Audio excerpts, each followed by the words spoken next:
Olá pessoal, aqui é o professor Fábio Fortcamp e nesse vídeo nós vamos explicar o que é esse conceito que aparece bastante em análise de sistemas térmicos, né? Uma eficiência isentrópica, tanto de compressão e de expansão. De compressão a gente está falando de compressores e bombas e de expansão a gente está falando de turbinas.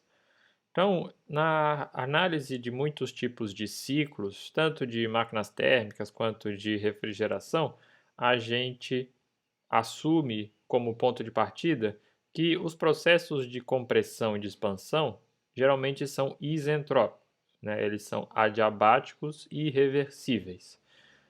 O que faz com que isso não seja verdade? Geralmente, esses equipamentos eles podem ser modelados como adiabáticos, né? Pela sua construção, a carcaça não deixa trocar muito calor de maneira geral. Então, o adiabático não é o problema. O problema é o reversível, né? Existem processos internamente que geram entropia. Geralmente é atrito, então a pressão vai caindo, né? Por exemplo, num compressor, o pistão, vamos dizer que seja um compressor alternativo, o pistão faz força para aumentar a pressão, só que o fluido, ao passar por válvulas e por alguns outros tubulações, por exemplo, a pressão cai. Então, o trabalho do compressor foi desperdiçado, né? Isso é uma perda, é uma irreversibilidade, né? Essa energia não consegue mais ser recuperada. Então, esses processos de atrito, processos de mistura internamente, se tem mais de um fluido, processos de folgas, né? O compressor faz trabalho para movimentar, só que o fluido ele não fica comprimido, né? Ele meio que vai para alguns volumes mortos, folga, né? Então você meio que gasta para fazer escoar, mas não ganha pressão, né? Isso também é um desperdício, tá? Então nesse caso, para caracterizar esses processos, geralmente nós usamos o conceito de eficiência isentrópica, né? Isso é geralmente medido experimentalmente, né, e caracterizado. Tá? Então, o que é eficiência isentrópica? Por exemplo, se a gente tem um processo de compressão, geralmente a gente vai de um estado de entrada até uma pressão de saída, né? O que é fixo é a pressão de saída, porque na descarga do compressor ou da bomba, a pressão está sendo mantida, né, por algum trocador de calor, né, alguns outros processos que estão acontecendo, né? Então, a pressão de saída é fixa, né? A temperatura vai variar, mas a pressão de saída geralmente é assumida como fixa. Então, num processo isentrópico, tá? Aqui a gente tem um diagrama entalpia-entropia, né? Seria uma linha reta. Se o processo é isentrópico, perdão, se o processo é irreversível, né, ele vai seguir um caminho assim, pela direita, né? A entropia vai aumentar porque está sendo gerado.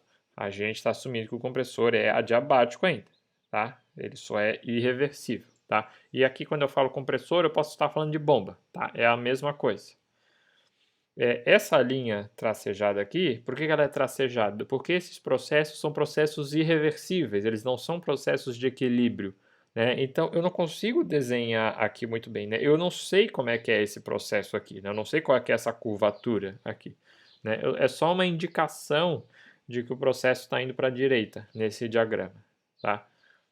Então a eficiência isentrópica de compressão é o trabalho de compressão, se o processo fosse isentrópico, pelo trabalho de compressão, se o processo for real, tá? Que daí eu não vou colocar nenhuma letra, né? Eu preciso comprimir mais quando eu tenho perdas para compensar essas perdas, né? Se eu quero chegar numa pressão de saída e se a pressão está caindo por atrito, então eu tenho que fazer força a mais para compensar isso.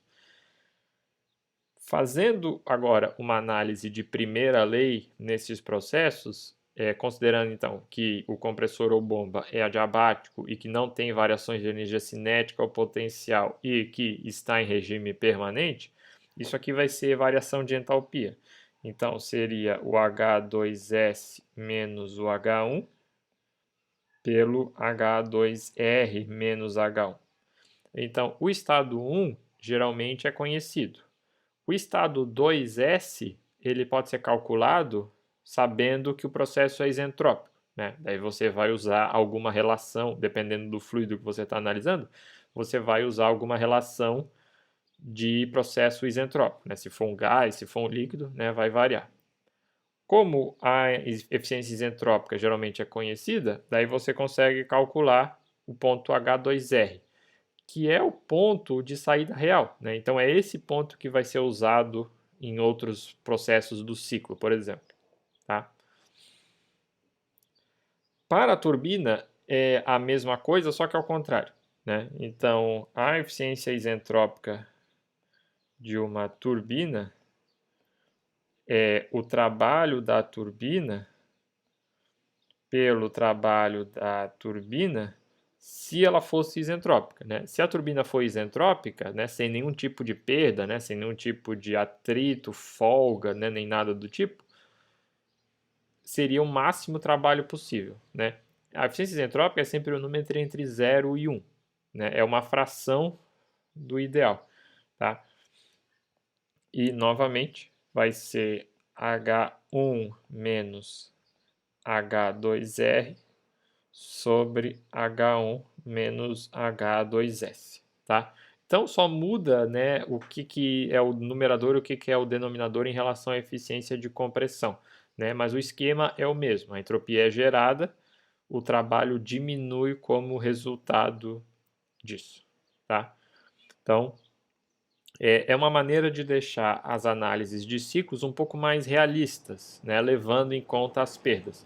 De maneira geral, num ciclo de máquinas térmicas, a presença de eficiências isentrópicas baixas aumenta a temperatura de descarga dos componentes, o que de maneira geral geralmente é indesejado, isso compromete a integridade dos equipamentos e aumenta a potência, né, de compressão e diminui a potência de expansão, ou seja, diminui a eficiência, né? Numa máquina térmica, você vai precisar queimar mais combustível para compensar essas perdas.